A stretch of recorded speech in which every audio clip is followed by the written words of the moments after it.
ডাকো যদি জজবাহালে, ডাকো যদি জজবাহালে, বাজাও প্রেমের বাঁশি, নবীর দরুদ পড়ো দিবানিশি।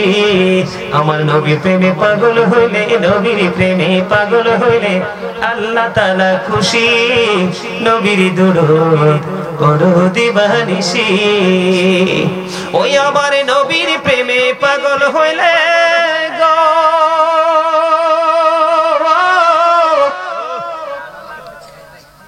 ওই আমার আল্লাহ তাআলার দিদার মিলে গো।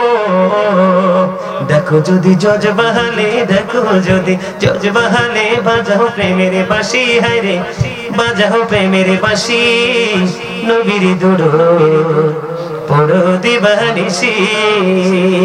ওই আমার নবীর প্রেমে যে হয় মাতা, তাহার সামনে রয় চিরকাল।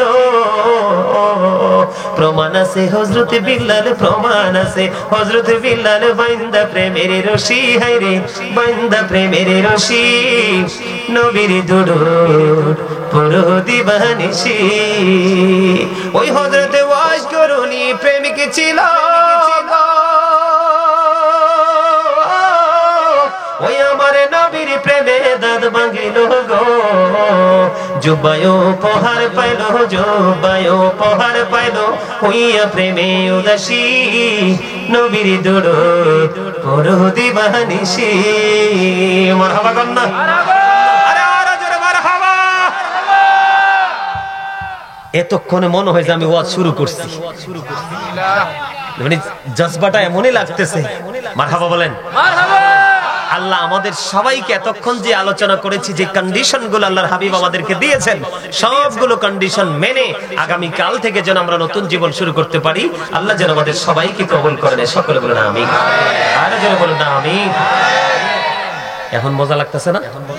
এখন মনে হয়েছে যে আমার কাছে এক টুকরো চট্টগ্রাম, আমার কাছে মনে হয়েছে যে চান্দি নম্বরপুর বনসাই, আমার কাছে মনে হয় যে এক টুকরো কি চট্টগ্রামে রাত যত গভীর হয়, আমি সবচেয়ে বেশি প্রোগ্রাম করি চট্টগ্রামে, চট্টগ্রামের রাত যত গভীর হয় প্রেম তত বাড়ে।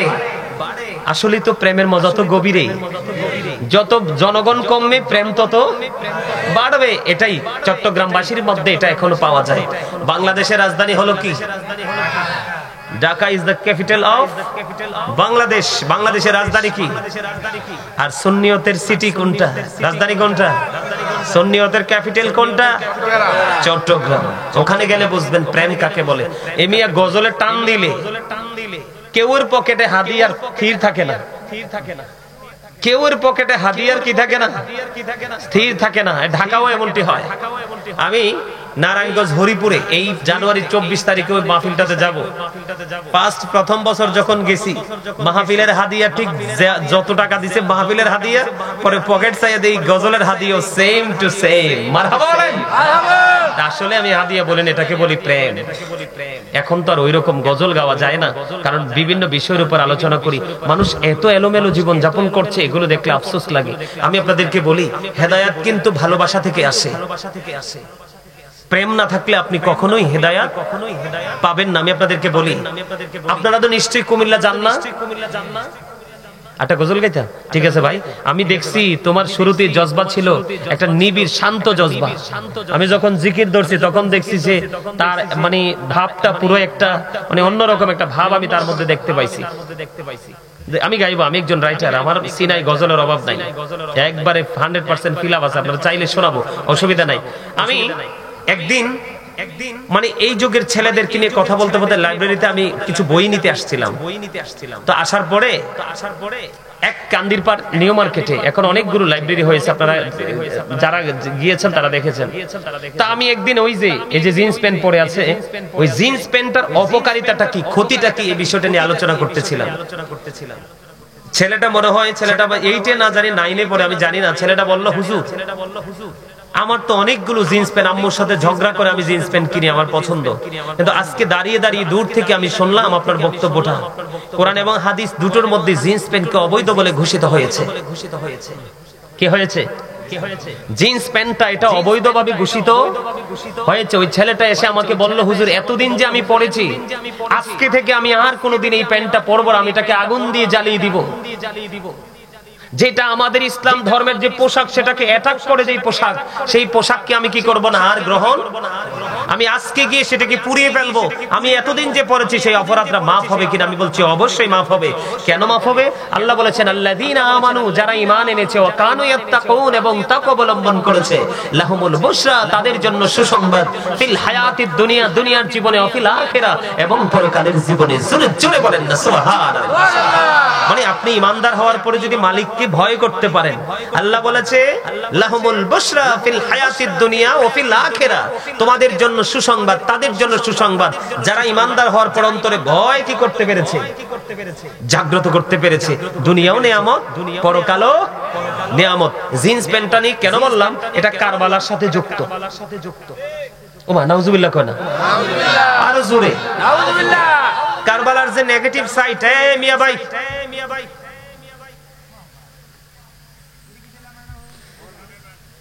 এটা কারবালার যে সাইড, দুটো সাইড, একটা নেগেটিভ একটা পজিটিভ। নেগেটিভ সাইডের সাথে এই জিন্স প্যান্টটা যুক্ত।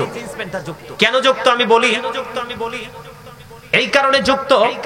এইদিকে দেখেন, এই যে আমার পায়জামার উপরটা কিন্তু এখানে, নাভির অনেক উপরে, 4 থেকে 5 আঙ্গুল উপরে, আর নিচে দিয়ে তো টাকনুর অনেক উপরে। কেন বলতেছি, তোমরা এই বিষয়টা সিরিয়াসলি নিবে ভাইয়েরা আমার। তো এই পোশাকটার পাশাপাশি আরেকটা ওয়াজ করতে হবে। আমার একটা স্বাস্থ্য ভাই এসে বইছিতে একবার টকটকে লাল পাঞ্জাবি পরে আসছে। এই পাঞ্জাবিটা পুরুষের জন্য টকটকে লাল পোশাকটা কতটা ক্ষতির কারণ, এটাও একটু বলবো। এটার সাথে নিবেন আপনারা, বিশেষ করে যুবকরা তোমরা নিবা। এই শিক্ষাটার দরকার আছে না নাই? আছে না নাই? তোমরা তো সিল মেরে ফেলছি, মাস্কটা খুলে ফেলো।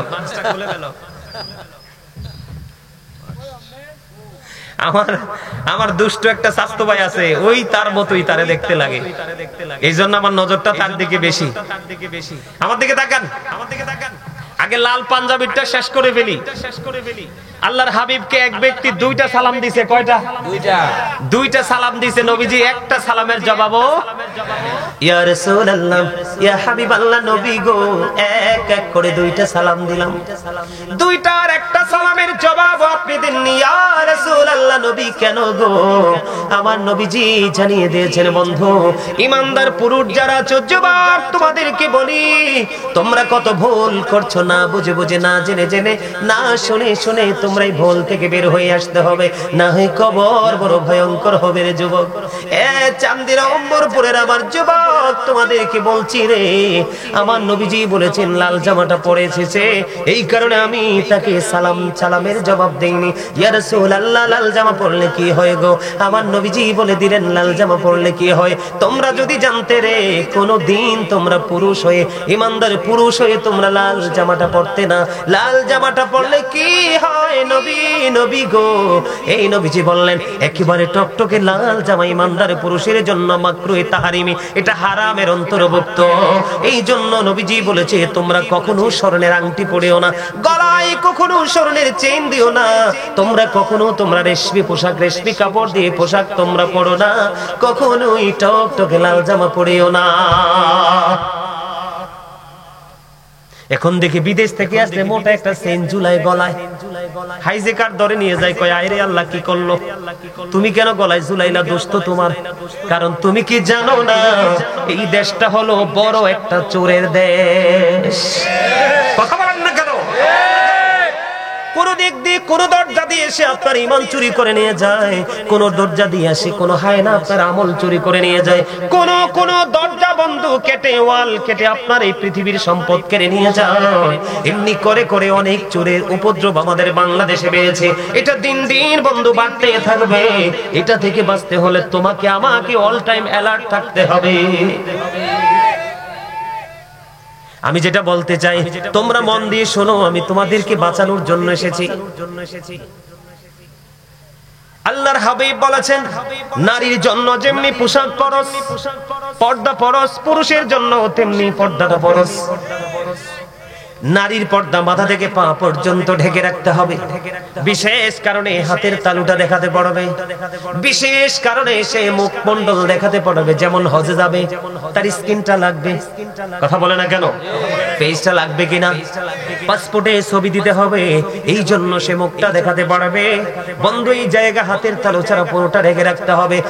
আর বন্ধু উম্মর পড়ের আমার যুবক, বিশেষ করে তোমাদেরকে আমি আমার স্টুডেন্টদের সাথে তুলনা করলাম, আমার স্টুডেন্ট তুললো আমার যুবক ভাইরা, তোমরা সবাই শোনো গো, গোটা পৃথিবীর বুকে আমার যে ইমানদার মুমিন মুসলমান যুবক যুবক পুরো সুন্দর নুরানি চেহারার আমার ভাইরা রে, তোমরা সবাই আমার কথাটা শোনো।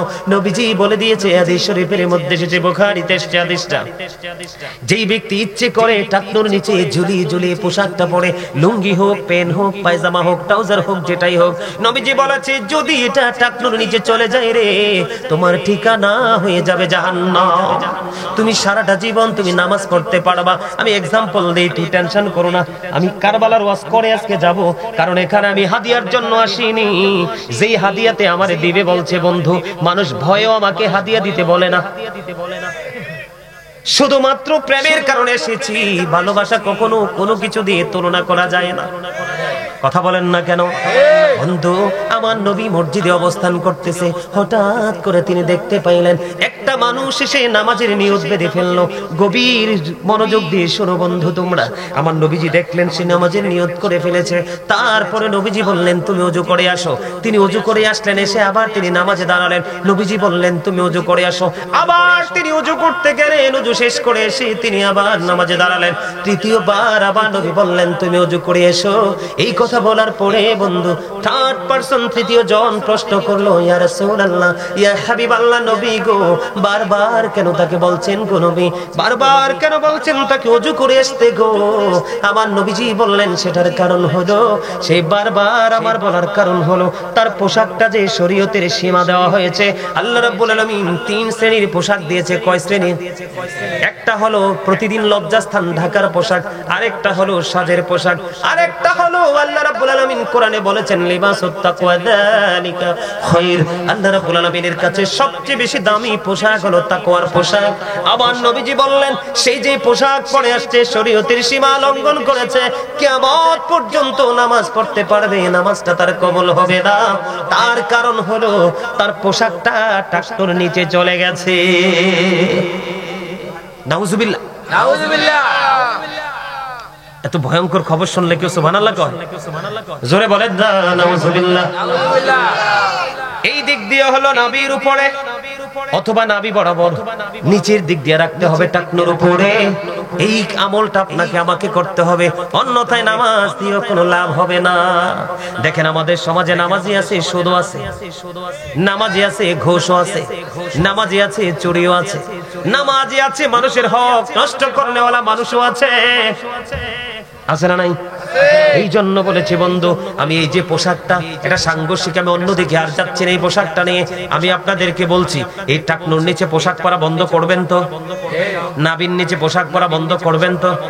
পোশাক দিয়েছে আল্লাহ লজ্জাস্থান ঢাকার জন্য, পোশাক পরার পরেও যদি লজ্জাস্থান দেখা যায় তাহলে এর চেয়ে বড় হতভাগা আর কেউ হতে পারে না। আমি নিজেও দেখেছি অনেক জিন্স প্যান্ট পরনেওয়ালা নামাজ পড়ার সময় রুকুতে গিয়েছে, পিছনের দিক দিয়ে তার একবারে গোপন অঙ্গ দেখা গিয়েছে। হায়রে লজ্জা, যার লজ্জা নাই তার ঈমানও কিন্তু নাই। বলে হুজুর এখানে কেন বললেন কারবালার সাথে যুক্ত? আমার দিকে তাকান, আমি কারবালায় ঢুকতে চাই। কারবালা হয়েছে 61 হিজরিতে। কোন হিজরিতে? 61 হিজরিতে কারবালা হয়েছে। আর এই কারবালার নির্মম ঘটনা ঘটিয়েছে বন্ধু ইয়াজিদ। ইয়াজিদের বাবা আমির মুয়াবিয়া আমার নবীর একজন প্রিয় সাহাবী ছিল, কিন্তু ইয়াজিদ ছিল অত্যন্ত দুষ্ট। তিনি দুষ্ট হয়েছে কেমন করে আমি আপনাদেরকে বলি। আমাদের মা বোনেরা দেখবেন পাতলা পোশাক পরা পছন্দ করে। নবীজি বলেছেন যেই মহিলা পোশাক পরার পরেও বন্ধু তার বডি দেখা যায়, নবীজি বলেছেন ওই মহিলাটা উলঙ্গিনী ল্যাংটা নারী। যেই পোশাক, যেই পুরুষ পোশাক পরার পরেও, লুঙ্গি পরার পরেও, প্যান্ট পরার পরেও, ট্রাউজার পরার পরেও সামনের দিক দিয়ে তার গোপন অঙ্গ দেখা যায়, পিছনের দিক দিয়ে তার লজ্জাস্থান দেখা যায়, আমি বলবো সেটাও ল্যাংটা পুরুষ। কারণ আল্লাহ তো দিয়েছে পোশাক লজ্জাস্থান ঢাকার জন্য। আল্লাহ মানুষকে সুন্দর করে বানাইছে, এই মানুষকে যেন আরো সুন্দর লাগে আল্লাহ পোশাক দিয়েছে। এই পোশাক দেওয়ার পরেও যদি তুমি তোমার লজ্জাস্থান ঢাকতে না পারো, তাহলে তোমার চেয়ে হতভাগার কেউ হতে পারে না। আমি আপনাদেরকে বলি, এই জিন্স প্যান্ট আমাদের মধ্যে ঢুকাইছে বেঈমানেরা। আমাদের থেকে মেসওয়াকটা কেড়ে নিয়েছে, ব্রাশ দিয়েছে বেঈমানেরা। নারীরা পাতলা পোশাক পরা, সেটাও দিয়েছে বন্ধু বেঈমানেরা। এই জন্য আল্লাহ রাব্বুল আলামিন কোরআনে বলেছে, ইন্নাল কাফিরিনা কানু লাকুম আদুওয়াম মুবিনা। আল্লাহ রাব্বুল আলামিন বলেছেন, the heretics are the eternal enemy of the believers. ঈমানদারদের প্রকাশ্য শত্রু হলো বেঈমান কাফেরেরা। ইয়াজিদের বাবা আমির মুআবিয়া নবীর প্রেমিক, তিনি একজন সাহাবী ছিলেন। ও বন্ধু, ওনার সন্তান হলো ইয়াজিদ। তিনি কিন্তু কোনো বেঈমান কাফের মুশরিক ছিলেন না, তিনিও কিন্তু মুসলমান ছিল। তিনি কিন্তু ওপেনলি কোনো মসজিদ ভাঙে নাই, ওপেনলি কোনো মাদ্রাসা ভাঙে নাই বন্ধু। ওনার কাজ হলো মুখে একটা, অন্তরে আরেকটা। এটার নামই হলো ইয়াজিদ, এটার নামই হলো ইয়াজিদিয়াত। মুখে হলো ইসলামের প্রেমের কথা, অন্তর ইসলামকে ধ্বংস করার পায় তারা। এটার নাম হলো বন্ধু ইয়াজিদিয়াত। আপনাদেরকে বলি, ইয়াজিদের যে উপদেষ্টা ছিল তার নাম ছিল শারজুন বিন মানসুর রুমি, যিনি ছিলেন একজন ইহুদি। তিনি দিনের বেলা বানর নাচাতো, রাতের বেলা মদের আসর বসাতো, নারীদেরকে, নষ্ট নারীদেরকে নিয়ে নাচ গানের আয়োজন করত। জোরে জোরে বলেন না নাউজুবিল্লাহ, আর জোরে বলেন না নাউজুবিল্লাহ। বন্ধু, আমি আপনাদেরকে বলি, কারবালা হয়েছে 61 হিজরিতে, আর 63 হিজরিতে হাররার ঘটনা ঘটিয়েছে ইয়াজিদ বাহিনী। আপনারা জানেন কিনা জানি না, যে মসজিদে নববীর মধ্যে বন্ধু 1 রাকাত নামাজ পড়লে 50,000 রাকাতের সওয়াব পাওয়া যায়, ওই মসজিদে নববীর মধ্যে 3 দিন পর্যন্ত আযান দিতে দেয় নাই, আযান দিতে দেয়নি, নামাজ পড়তে দেয়নি। ঘোড়া বেঁধেছিল, ঘোড়া রাস্তা ভুল করেছিল, নোংরা করে দিয়েছিল। বন্ধু, আপনাদেরকে আরো বড় নোংরা জঘন্য খবর আমি দিতে চাই বন্ধু। মদিনায় অতর্কিতভাবে 63 হিজরিতে 700-এরও বেশি সাহাবীকে হত্যা করা হয়েছে। 10,000-এরও বেশি সাধারণ মানুষকে হত্যা করা হয়েছে বন্ধু। কিতাব প্রমাণ করেছে ইয়াজিদ বাহিনী হলো 100% ক্যারেক্টারলেস পিপল।